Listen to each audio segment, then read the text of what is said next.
Thank you, Fernanda.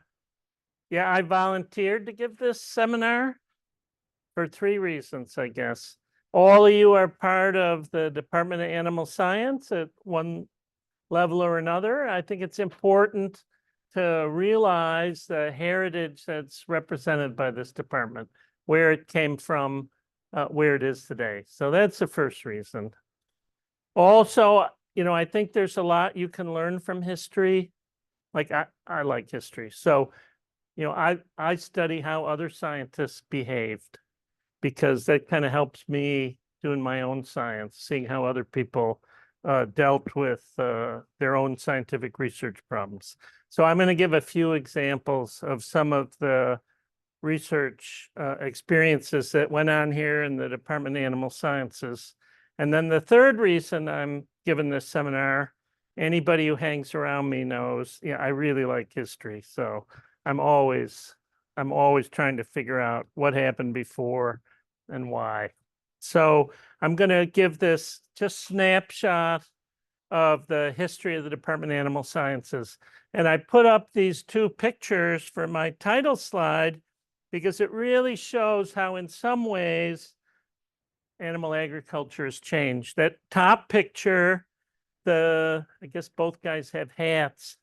The guy with the tie is Don Wakeman, who used to be a professor here for many years in the Department of Animal Sciences, and he is posing with that champion bull with William Snead, from the family that owned Santa Fe Ranch, which is now part of the University of Florida. So that picture was taken in 1956, the year I was born. And then this picture on the bottom just shows the kind of cattle that the University of Florida is breeding today from the sale of the Brahman bull and heifers this May. So things have changed, but I think you'll also see some of the areas of research focus for the department have remained the same throughout the history of the University of Florida. So I'm going to start from the very beginning. In 1862, the United States Congress passed the Morrill Act to establish land-grant universities. And that bill was passed because of a vision by one man, Jonathan Baldwin Turner, who felt that universities should not be in existence just to educate the elite, just to make young gentlemen who are capable of functioning in society, but that universities should be used to lift up the common man so that they can thrive in society. So he thought it was important to teach modern ideas of agriculture and modern ideas of engineering to the kind of people who don't usually go to universities. So in 1862, the law was passed to establish one of those kind of universities in every state in the United States. So University of Florida, or I should say the state of Florida, was slow getting on the bandwagon of land-grant universities. In fact, we withdrew from the United States, or tried to withdraw from the United States during the Civil War, 1861 to 1865. And after the Civil War, the state was kind of in chaos. But finally, in 1884, the legislature of the state of Florida came to agreement with the federal government. We got our money for our land-grant university, and we opened it in Lake City. And the founders of the institution there wanted to call it University of Florida, but the legislature said no, call it the Florida Agricultural College. So that was in 1884. So 22 years after the Morrill Act was established. All of the land-grant universities were in crisis in these early years because they really had nothing to teach. There were no agriculture professors. There was no agricultural science. So to rectify that deficiency, the Hatch Act was passed. I'll tell you about that in a minute. And a research station was organized in Lake City in 1888, the Florida Agricultural Experiment Station. And actually, the experiment station was separate from the university until 1964. So that really started agricultural research in the state of Florida and animal science research. Finally, in 1903, the legislature said, we're going to change the name of Florida Agricultural College to the University of Florida. And then 2 years later, the state of Florida reorganized all of the colleges in the state. They merged them all into 3 colleges. The University of Florida in Gainesville for white men, the Florida Teachers College in Tallahassee for white females, and Florida A&M University for black males. So in 1905, the University of Florida in Lake City merged with a school that was located on Main Street. You can still see one of the buildings there, Epworth Hall, called East Florida Seminary. So those 2 institutions merged. The president of the University of Florida became president of the new University of Florida, Andrew Sled, and we began our activities here in Gainesville.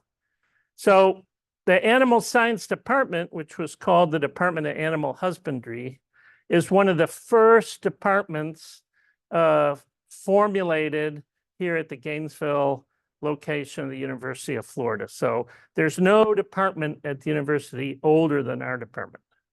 And that's true for other departments as well. And the first chairman of the Animal Science Department was a guy named John Scott. He actually worked at Lake City, and then he moved here to Gainesville in 1906 when the university first became active. And I'm showing here one of his research bulletins from 1909, steer feeding. So this is John Scott, first chairman of the department here in Gainesville. This was taken in 1922 when the southern section of the American Dairy Science Association was held. And Scott actually worked in the field of dairy science, first at the University of Florida, and then later as the commissioner for the dairy industry for the state of Florida up until 1950. So here's a picture of John Scott in 1950 at the Dairy Research Unit being recognized for 44 years of service to the Florida dairy industry. In fact, his service extended beyond 44 years because he was in Lake City. So the first 2 chairs of the department were a guy named C.H. Willoughby and James Scott. In 1929, Arthur Liston Sheely became head of the department. So the road out there is Sheely Drive. That's named after Dr. Sheely. He was a veterinarian. I looked really hard for a picture of him. So the only picture I could find was from his yearbook at veterinary school at Clemson in 1915. His nickname was Mouse. I don't think I'd want that nickname really. But, you know, he was a very influential head of the department. And the department's name changed. Sometimes it was animal husbandry. Sometimes it was animal and dairy husbandry. Sometimes it was animal husbandry and nutrition. But the university really changed after World War II. And the Department of Animal Husbandry also changed with the university. So in 1949, the one Department of Animal Husbandry got split into 4 departments: animal science, dairy science, poultry science, and veterinary science. So why the split? Because the resources available to the university really went up after World War II. So after World War II, Congress passed a law that was commonly called the GI Bill, which gave every military veteran in the United States money to go to college for free. So between 1947 and 1956, 7.8 million military veterans of the United States went to college. And for most of them, they were the first person in their family ever to go to college. 49% of all the men who fought in World War II went to college on the GI Bill. And 43% of the veterans of the Korean War went to college. So my father, he was a Korean War veteran. He had the opportunity to go to college, and he said no, which he regretted the rest of his life. So the University of Florida's enrollment tripled in 1948. And in 1948, Dr. Raymond Becker, who was probably the most prominent dairy scientist in the early years of the animal science department, he went to visit J. Hillis Miller. The J. Hillis Miller Health Center is named after, who was the brand new president of the University of Florida. And so Raymond Becker wrote this in 1986. He said, Dr. J. Hillis Miller was here. When Dr. Miller first came, a committee came to call on Dr. Miller. They asked that Dr. Hume, Dean of the College of Agriculture, one of the founders of Viçosa University in Brazil, that Dr. Hume, Dr. Shealy, department chairman, and I go with them to Dr. Miller's office. When we went into his office, he sat down and said, nice day, gentlemen, and other pleasantries. Then he said, now, gentlemen, you have a problem that you came to talk with me about. What is it? And the chairman said, yes, Dr. Miller, we want a dairy farm where we can have the problems in feed production studied along with all the care of the dairy herd. And Dr. Miller turned and just simply said, well, gentlemen, what are you waiting for? At 2 o'clock that afternoon, 3 of us were looking for land, which became the Dairy Research Unit. The Dairy Research Unit opened the next year. So before the Dairy Research Unit was opened, this is a picture I took from Google Earth last week. The university dairy herd was located where the music building is today. They had about 25 to 30 cows, mostly Jersey cows. One of the cows belonged to the president of the university for milk every morning. And so after the DRU was purchased, the cow herd size went up to about 200, and then it rapidly increased to 600 beginning in the 1980s. So this was a big time for the university with a lot of growth, a lot more educational opportunities for people, and a lot more research. In 1964, E.T. York created IFAS. So I know all you people here are IFAS. What's so special about IFAS? Before 1964, the College of Agriculture and the Florida Agricultural Research Station were 2 separate enterprises. And the Cooperative Extension Service was a 3rd enterprise. So it's still like that at Texas A&M, where the research and extension people are not part of the university.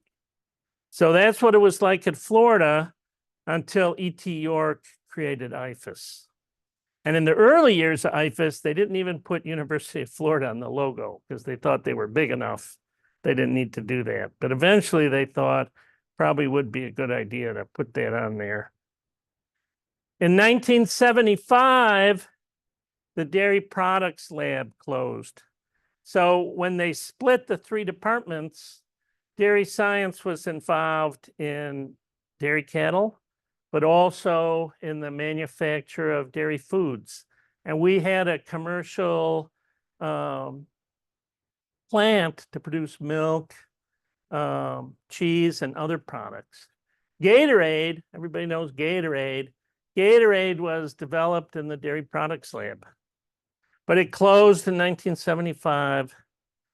The next big event, dairy science and poultry science, merged in 1994 because poultry science was considered dysfunctional. And then in 2000, all the departments that had been separated in 1949 came back together again. By then, veterinary science was the College of Veterinary Medicine, so it didn't come back. But dairy and poultry science merged with the animal science department to create the Department of Animal Sciences. And there was the star batter, pinch hitter, for the Animal Science Baseball League. Not really. Yeah. But these were the two chairs, Roger Nansky of Dairy Science, Glenn Hembry of Animal Science. We played this baseball game after we merged to build camaraderie. So that's kind of a timeline of the history of the department. And, you know, for most of our existence, probably at least before World War II, Florida was a poorly populated state without a lot of industry. But we have been a department that has had a big impact on the field of animal science, despite that fact. And of course, today it's much different. Florida's third or fourth largest state in the country, I forget which, has one of the largest economies in the United States. But it wasn't always true. But there have been a lot of very important scientists who have worked in the animal science department. So the Wolf Prize, that's considered the Nobel Prize of Agriculture. So one of the faculty members of our department, Fuller Baser, is a recipient of the Wolf Prize. The very first University of Florida faculty member to get into the National Academy of Sciences was from our department, George Kelso Davis. The American Society of Animal Science, their highest award is the Morrison Award. So 5 faculty members in the department. 4 of them are shown here. 2 pig nutritionists, a minerals expert, and a reproductive biologist have won the Morrison Award. The Dairy Science Association, their highest award is now called the Elanco Award. 3 people from the department have won that. 2 people have won the highest award of the Society of the Study of Reproduction. And over the years, 6 members of the department have been inducted into the Florida Agricultural Hall of Fame. Raymond Becker, who I talked about, Don Wakeman, I showed his picture at the very beginning, Bob Harms, Tony Cunha, Bruce Christmas, a poultry scientist, and Alvin Warnick, a beef cattle reproductive physiologist. So I have a caveat before I go any further. All of these people, right, are white men born in the United States. And every person I'm going to talk to you about in this seminar are white men born in the United States. Because our department, like I think other animal science departments in the United States, like I think most academic departments in the United States, historically were filled with white males, and in agriculture, mostly from the United States. So the department was started in 1884. Wasn't until 80 years later that the first female faculty member was hired in the department, Sandy Lieb, equine scientist. It's kind of surprising today if you look at the composition of the department faculty. The first faculty member who was not born in the United States wasn't hired until 1986. So Mauricio Elzo, a beef cattle geneticist, the multi-breed herd that a lot of you use in your research was formulated by Mauricio. He was hired 100 years after the department was founded. And Sally Williams was the first African-American faculty member in any of the departments. So, that's just the way it is. But I think it's pretty typical of animal science departments in general. So, I'm not going to discuss in detail all these discoveries, but I am going to talk about a few. We've been very successful at developing basic scientific knowledge and then using that information to improve practices on the farm. And these are just some of the advances that I've thought of. I'm sure people in other fields could think of others as well. Since the department began, we've been focusing on developing new feedstuffs for use in livestock diets. One of the major discoveries I'm going to talk about in some detail was in the area of mineral metabolism. Cattle in the state of Florida used to suffer from anemia caused by mineral deficiencies, and it was really faculty at University of Florida who solved that problem. Bob Harms, shown down here, did a lot of fundamental research on amino acid requirements for poultry. The department was one of the first to show the existence of genotype by environmental interactions affecting beef cattle. They were one of the first departments in the country to do crossbreeding. First department in the country to study how photoperiod controls reproduction in the mare. All of the early work to reduce effects of heat stress on dairy cattle was conducted at Florida or at University of Arizona. So we were really leaders in that field. In the field of reproductive biology, a lot of what's known about the fundamental mechanisms establishing pregnancy were developed, right here in this building. Timed artificial insemination, Milo Wiltbank at Wisconsin and Bill Thatcher of University of Florida developed timed artificial insemination at the same time. And people like Jose have done a lot of work to enhance the effectiveness of that. We were the first to show the role of prolaxin and parturition. Probably no university has done more about studying the biology of Bosindicus cattle than we have. Tim Olson, shown over here, discovered the slick gene in cattle. We're some of the leaders in studying developmental programming. Dwayne Johnson, shown right here, working with colleagues in Nebraska, developed the flat iron steak, which you can buy all around the country now. So we've done a lot of important research. What I want to do now is just give you a little tidbit of what some of these research areas were like. So I'm going to talk about 4 of them. So first of all, development of new feedstuffs, which is something, the very first experiment done at the Florida Agricultural College was to see, can we grow Timothy hay in the state of Florida?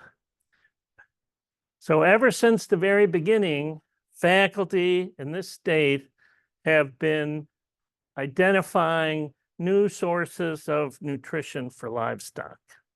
So that is the main building of the Florida Agricultural College in Lake City. It's eventually replaced by the Veterans Administration Hospital. So if you're ever in Lake City, you see the VA hospital. That's where the Florida Agricultural College was. And I just want to show a picture of this guy. Everybody who works in a land-grant university is always talking about hatch money. And we have to write reports as faculty every year so that we can justify our hatch money. And somehow we never see any of it. Like I think I get $1,000 in hatch money every year. But in fact, hatch money is formula funding that comes to every land-grant university to support agricultural research. So there's a lot of uses of that funding that, maybe you don't see in your daily life, but which supports many of the activities of IFAS.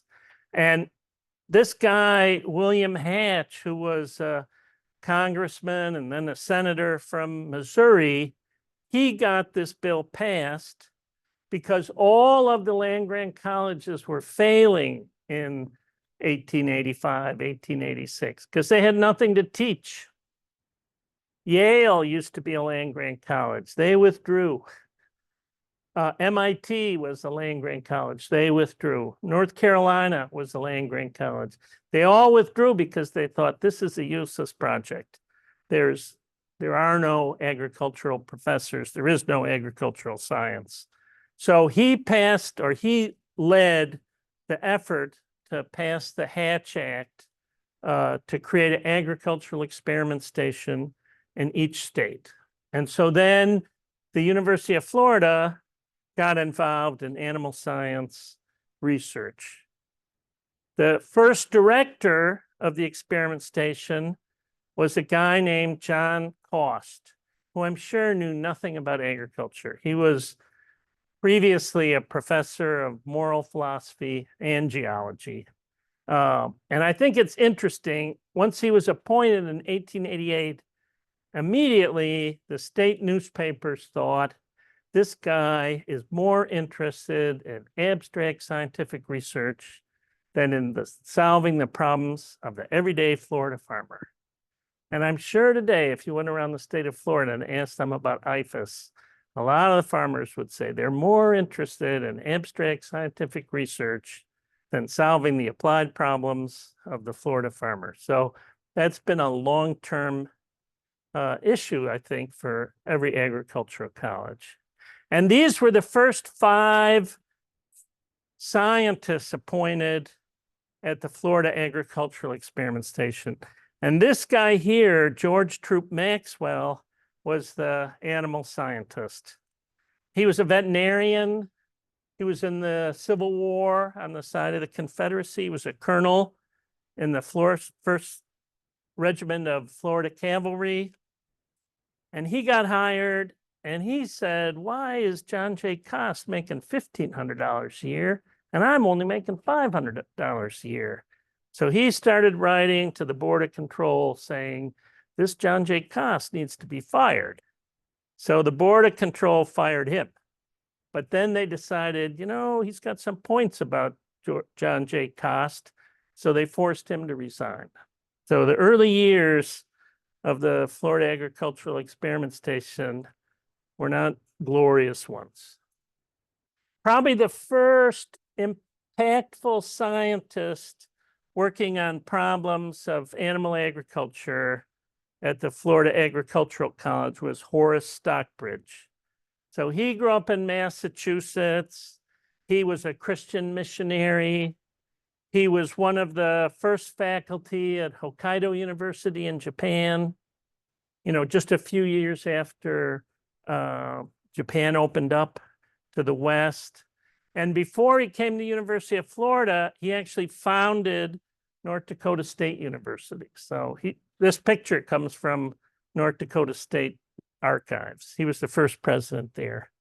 And after leaving North Dakota, he came to the Florida Agricultural College.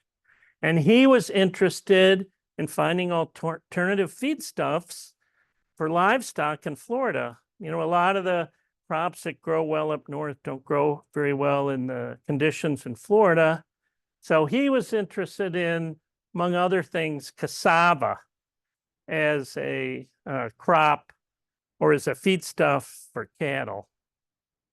And in 1901, I got a hold of the 1901 student yearbook from Florida Agricultural College. So they kind of made fun of all the faculty. So that's their picture of Dr. Stockbridge with this scrawny cow, and Dr. Stockbridge wearing a hat made out of cassava. It says, fed on cassava. So probably Stockbridge didn't know, but freshly harvested cassava has really high levels of cyanide, which are toxic to animals. And so his cows didn't do very good on cassava. And the students at Florida Agricultural College, it was run as a military school. So they all had to eat in the cafeteria, which was called the mess hall. And if you look at the student yearbook, they didn't really like the food at the mess hall. So this photograph says these hogs were fattened on mess hall slop, slop being the leftover food. And he goes, and these hogs were fattened on cassava.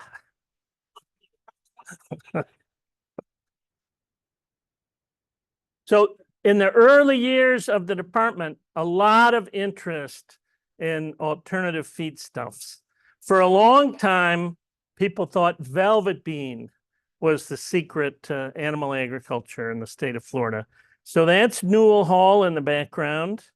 This picture was taken around 1912, and here's a big stand of velvet green, which turns out was a very hairy plant, like it's very noxious to your skin when you're harvesting it. So it never really caught on. We were some of the first scientists to do experiment with silage, like modern silage chemistry was developed in the 1920s in Finland. Even before that, our department was focused on whether or not they could ensile forages and use them in cattle diets. So these are a group of heifers. This is before the experiment started. Tell they're not very good body condition. From a study looking at effects of sorghum silage and cottonseed meal on growth of cattle. We were the first department to study cottonseed meal. Dean Hume found a dryer and brought it to the department and said, I think you ought to try to dry citrus pulp. And so we dried citrus pulp and started feeding it to cattle. So here is an experiment station bulletin from William Neal, Raymond Becker, and Dix Arnold on the nutritive value of citrus pulp. I think today we're still doing research on finding new feedstuffs or new feed ingredients. Dr. Fasciola, Dr. Vyas, Dr. Nicholas DiLorenzo at Mariana.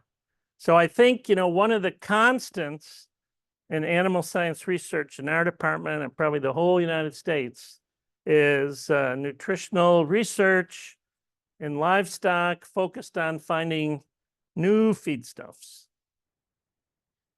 So that's the first topic. The second topic I want to talk about is probably the most important research the department conducted in terms of affecting the prospects for developing a cattle industry in Florida. And that is identifying mineral requirements of cattle to reduce this disease called salt sick. So before the 1930s, many livestock species, especially cattle and sheep, and Dr. Becker said the people, said if you look at the rural people who are eating just the food they grow, they're suffering from salt sick. Stunted, very short. So many of the cattle in Florida suffered this disease called salt sick. So this is a picture from Harold Hume showing an animal with this disease. And people told me that you would drive a herd of cattle across the field and some of them would drop dead before they were bunched up.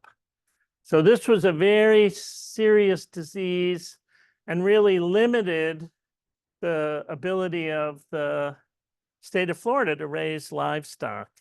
And so beginning in the 1920s, when Dr. Raymond Becker was hired, people started to evaluate what are the causes of salt sick.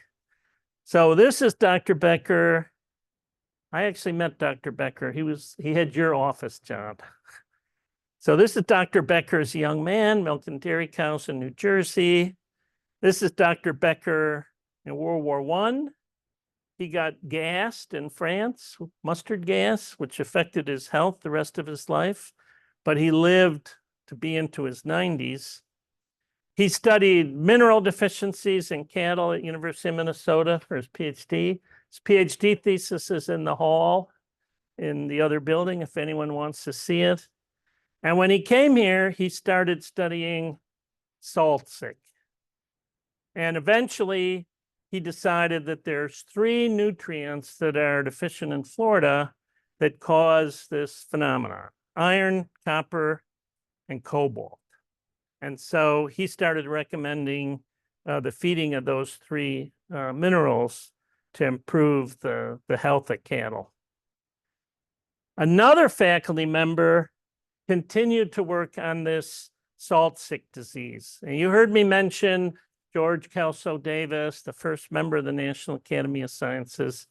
George K. Davis, I don't know if he worked independently of Becker or with Becker, but he also studied salt sick. And he eventually pinpointed that the key limiting mineral in this condition was cobalt. So this is a couple of photographs from his research. Here's a cobalt deficient heifer. And then here's the very same heifer after it had been supplemented with cobalt. So really, because of the work of Becker and Davis, the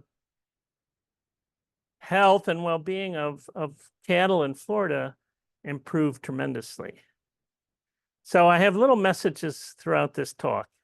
One of the messages: you don't have to grow up on a farm to be a very influential animal scientist. So George Davis grew up in Pittsburgh. This is what Pittsburgh looked like in 1910 when he was born. And he went to school, Langley High School. And yet he still, without any practical experience as a farmer, grew up to have a major impact on the cattle industry of the state of Florida. And I think, why did he get into the National Academy of Sciences? I don't know, but I think it's because he was one of the first people to use radioisotopes in biology research. He heard that there were people in Tennessee that had radioactive cobalt, and he wanted to evaluate, where is cobalt going in the body? So he wrote to this guy in Tennessee, at Oak Ridge Laboratories, and they said, well, we can't really give you any cobalt, but if you write the Secretary of the Army, maybe you can get cobalt. Because they were doing research on the atom bomb. And one of the byproducts of their research was radioactive cobalt. So Davis got radioactive cobalt that used to come in on a boxcar in Gainesville. I'm sure he fed massive amounts of it compared to today. And he would study, where cobalt goes in these cows. And I found this, somebody recorded a lecture he gave to the department in the 1980s, and they typed it up. So this is from his lecture. And he said, let me give you an idea of just how effective oral cobalt is. We had a salt sick cow that we called Old Red, and she was not about to be tethered, put in a pen. She had a good set of horns, but she was so weak that Dr. W.G. Kirk simply let her charge him, and as the horns passed on either side of him, he put his arms around her neck, and she couldn't move. That's salt sick. He goes, so we administered the isotopes, radioisotopes, of cobalt and followed the response to red. I'm going to go way over Jose's class here. Sorry, I'll speed up. Noting the rapid improvement in appetite. We had plans to do other studies, but some of the students were excited about the progress of the experiment, and one afternoon brought their girlfriends to see Red. Unfortunately, Red was still a range animal, and as the boys opened the gate of the pen to make Red get up, she not only got up, but shot out of the gate and was never seen again. And the Gainesville Sun wrote an editorial saying, somewhere in Alachua County, a family is sitting down to a meal of radioactive steak. And, it's interesting that the cure to salt sick was really discovered in the 1920s and 1930s But it wasn't really until the 1950s that farmers started feeding mineral supplements to cattle. Because before then, Florida was an open range state. There were no fences. So cattle could just run wherever they wanted to run. And farmers didn't think it made any sense to pay to feed an animal when maybe they'd get up and leave and some other cows would come by. So in 1948, because a lot of cows were hitting cars, the state of Florida closed the range. And then people started feeding cobalt. One other little story about salt sink. One of the people who worked in George K. Davis's lab and also in Ray Shirley's lab, another animal science mineral biologist, was a guy named Marshall Nuremberg. So he was not an animal science grad student. He was a zoology student. I think he studied butterflies, but he probably didn't have an assistantship.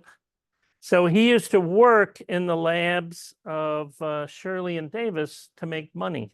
So he got experience working with radioisotopes. So later he got his PhD in biochemistry at Michigan, and then he went to work at NIH, and he started studying the genetic code. You know, what are the specific combination of 3 nucleotides that bind specific amino acids. And he remembered from his master's, oh, I can take radioactive amino acids and see which combination of nucleotides each individual amino acid binds to.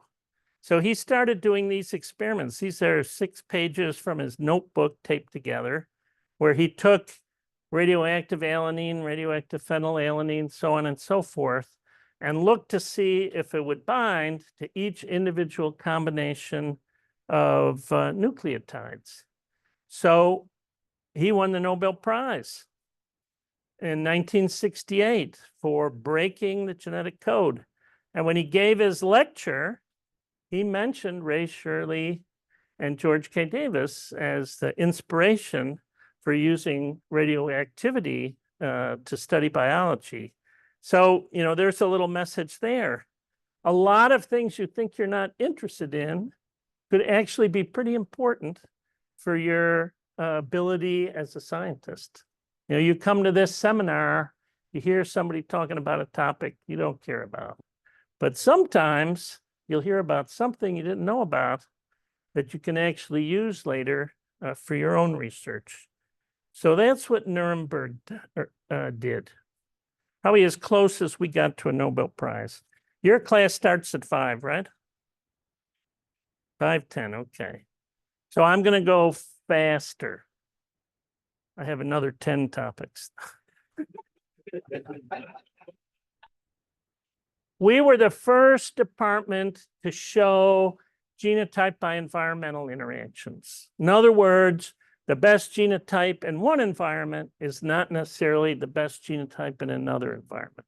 Now, that's written about in textbooks now, but it was actually Marvin Koger, a geneticist, working with the guy O.L. Panish at USDA in Miles City, Montana, who demonstrated that this was true. The best animals in Montana were not the best animals in Florida, and the best animals in Florida were not the best animals in Montana. So this is Panish talking at a field day in Miles City. They took some Hereford bulls, line 1 Hereford bulls from Montana, moved them to Florida. And then they took some line 6 Hereford bulls from Brooksville, Florida, moved them to Miles City. And then they looked at the performance of the offspring. And this shows you, you look at weaning weight, this is average weaning weight, 0. The deviation from weaning weight for calves sired by Florida Herefords in Montana is lower than average during most years. And the average weaning weight for calves sired by line 1 Hereford bulls from Montana in Florida was lower than the Florida sires in Florida. So that established, a very important concept.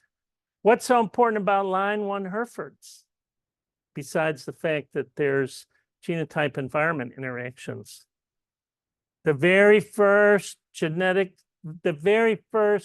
Bos Taurus genotype comes from a line 1 Hereford dominant. So when all you guys are doing your RNA sequencing and you're mapping your reads to the genome, you're mapping the genome, you're mapping your reads to her genome. So she's a descendant of one of those line 1 Herefords from Miles City. One other thing I want to say. I'm a reproductive biologist, so obviously, I'm very interested in that topic. We have been one of the world's leaders in animal reproduction since the 1960s. And I think the fact that so many of us are here today is a recognition of the excellence that exists within the department. Why were we so excellent? Well, we had really good faculty, but also they were faculty who worked together very well. So this is a picture from the 1980s of Fuller Baser, the guy who won the Wolf Prize, William Thatcher, who won the Morrison Award, and Donald Henry Barron. So in 1967, the department hired Fuller Baser. 1969, Dairy Science Department hired Bill Thatcher. They were both assistant professors.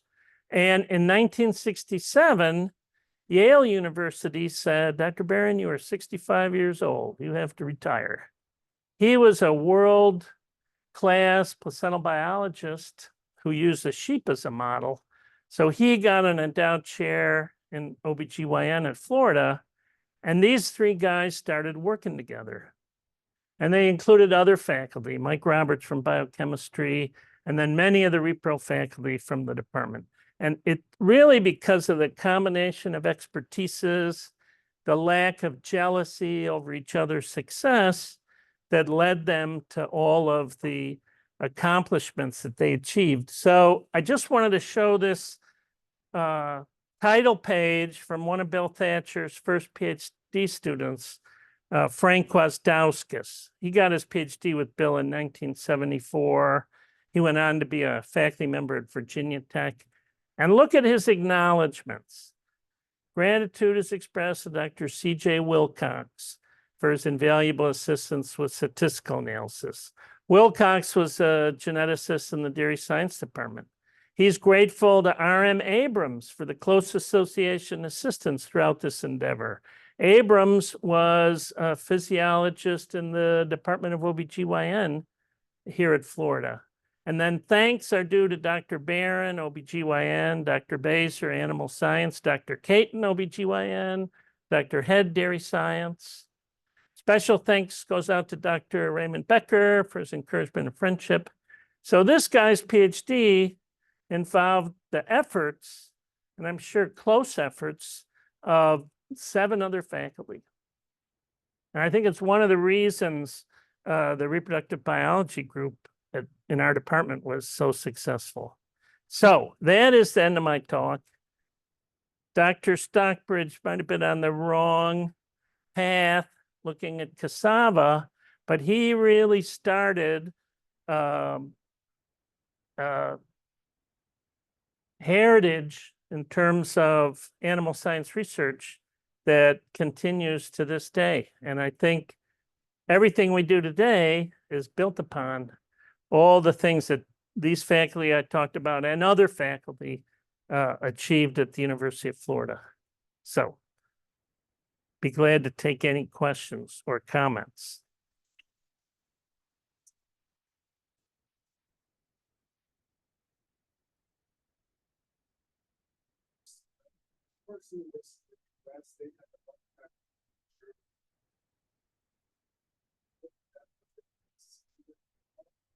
That's the first question. The second is, as you work on the very nice presentation, I'll be in Asia like 20 years from now, how different do you think this department's?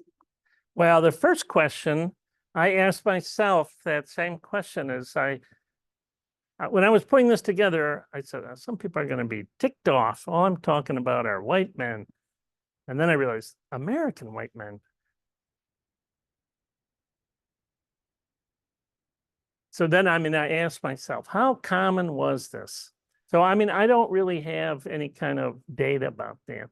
I think you're right. Like when I was a grad student in Wisconsin, so that's N equals 1, there was a faculty member from Poland, there was a faculty member from England.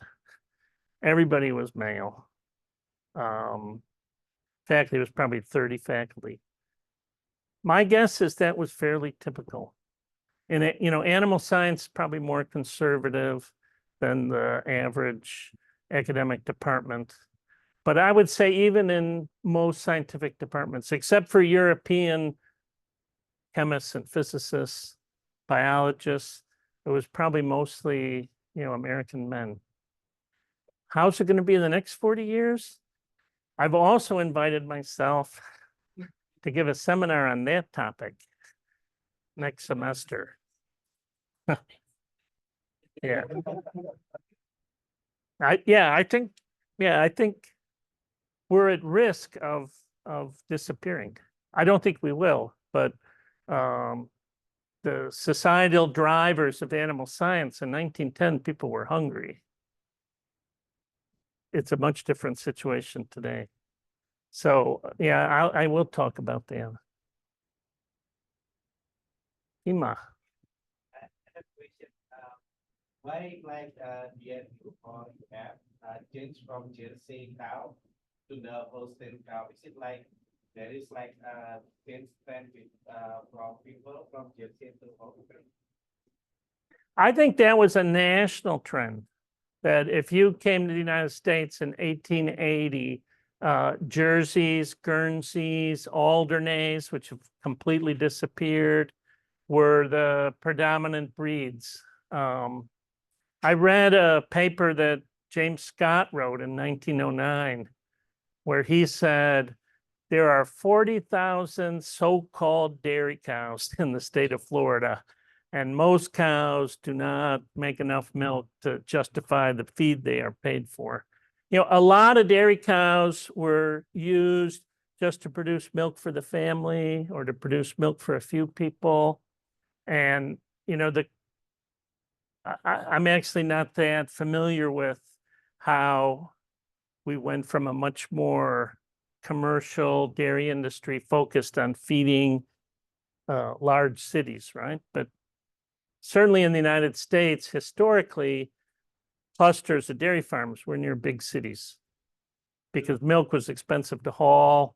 So there are a lot of dairy farmers in northern Illinois and southern Wisconsin for the Chicago market. All the Florida dairies were north of Miami or near Tampa or near Jacksonville.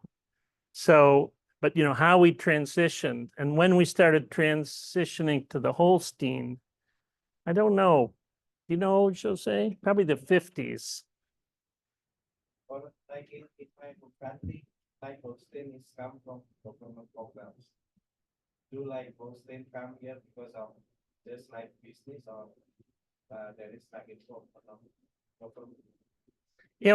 I don't know the answer to this. It would be interesting to look.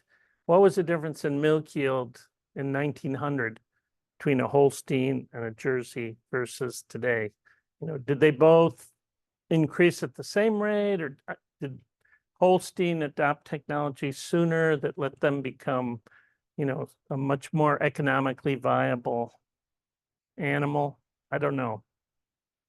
And of course, in some markets, even today, I mean, the Jersey is a very economical alternative.